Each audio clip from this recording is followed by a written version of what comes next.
এই প্রথম বাংলাদেশকে বিশ্ব দরবারে তুলে ধরলেন ডক্টর মোহাম্মদ ইউনূস। সেখানে তিনি কানাডার প্রধানমন্ত্রী জাস্টিন ট্রুডো, ব্রাজিলের প্রেসিডেন্ট, সাবেক মার্কিন প্রেসিডেন্ট বিল ক্লিন্টনের সাথে সৌজন্য সাক্ষাৎ করেন।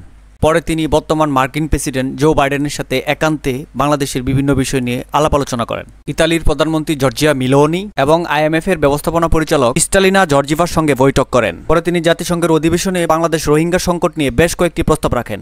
UN Secretary General may convene an all stakeholders conference on the Rohingya crisis as soon as possible. The conference should review the overall situation of the crisis and suggest innovative and forward-looking ways out.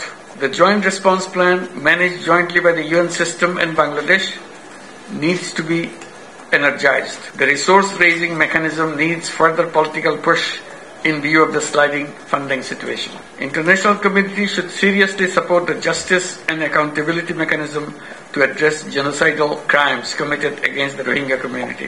I reiterate my government's full commitment of our openness to work with all stakeholders in upholding rights, dignity and security of Rohingya people.